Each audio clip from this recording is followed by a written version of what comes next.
आपल्या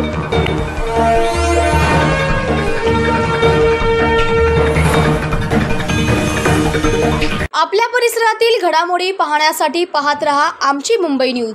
एकनाथ शिंदे हे इतके लोकप्रिय मुख्यमंत्री आहेत। साधारणतः माझं ऑब्झर्वेशन असं की दिवसभरामध्ये ग्रुपने किंवा इंडिव्हिज्युअली 5000 लोक त्यांना भेटतात। म्हणजे मी कमीच बोलतोय खरं म्हणजे जर ते मुंबईमध्ये निवासस्थानी असतील तरची संख्या, बाहेर तर काय अमाप भेटतात। आणि त्यांचं हे वैशिष्ट्य आहे, ते प्रत्येक माणसाची दखल घेतात। मग तो माणूस फोटो काढतो म्हणतो, तो माणूस निवेदन देतो म्हणतो, बऱ्याच वेळेला तो फोटो काढतो म्हणत नाही, पण तो गर्दीत उभा असताना फोटो काढला जातो।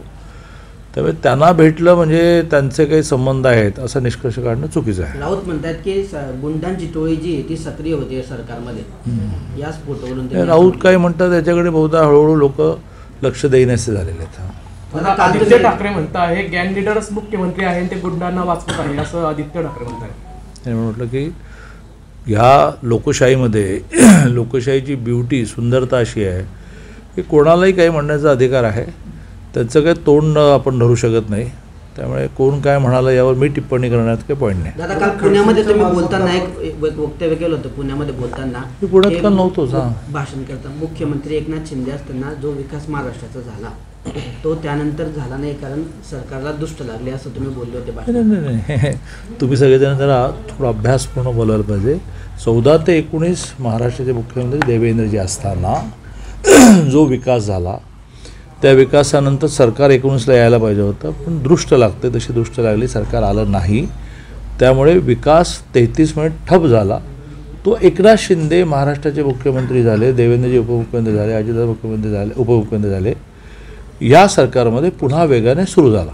14 ते 19 विकास झाला, 19 ते 22 तो ठप झाला। का तर सरकार आलं नाही, दृष्ट लागली, आणि 22ला सरकार आल्यानंतर आता तो विकास पुन्हा वेगाने सुरू झाला। सगळ्यात प्रश्नांना उत्तर देण्यात इतकं मी सर्वज्ञ नाही। जय हिंद, जय महाराष्ट्र।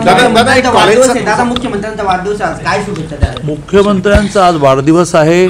थोड्या वेळाने मी त्यांना फोन करणार आहे। काल रात्री एका कामाच्या निमित्ताने बोलणं झालं, मी त्यांना खूप शुभेच्छा देतो। एक अतिशय संवेदनशील मुख्यमंत्री महाराष्ट्राला मिळाले आहेत।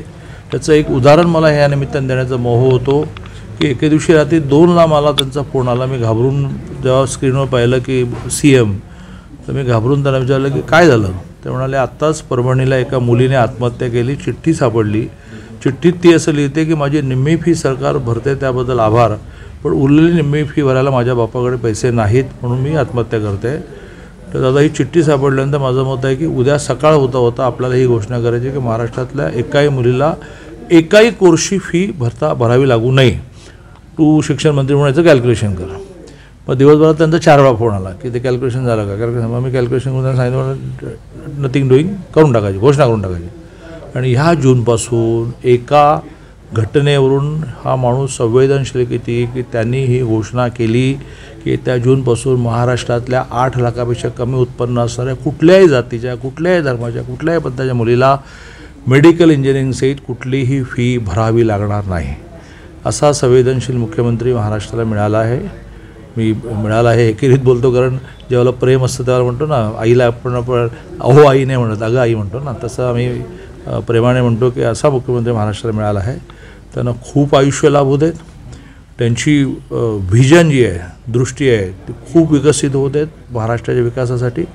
आणि सगळ्यात महत्त्वाचं म्हणजे त्यांच्या नेतृत्वाखाली भारतीय जनता पार्टी, शिवसेना, राष्ट्रवादी आणि अनेक सहयोगी पक्ष, 14 सहयोगी पक्ष आता झाले, अशांची जी महाविकास आघाडी आहे, त्याला अशांची जी महायुती आहे, ही महायुती पुन्हा एकदा चुकून महाविकास म्हटली त्याच्यावर दिवसभर चालवाल, तर अशी जी महायुती आहे त्या कारण त्या महा शब्दाला महत्त्व आहे ना, अशी जी महायुती आहे जवळजवळ 14 पक्षांची, माननीय एकनाथजींच्या नेतृत्वाखाली ही महायुती लोकसभेमध्ये भरघोस यश मिळू देत। आता आम्ही 45 म्हणत, आता आम्ही 48 म्हणायला लागलो।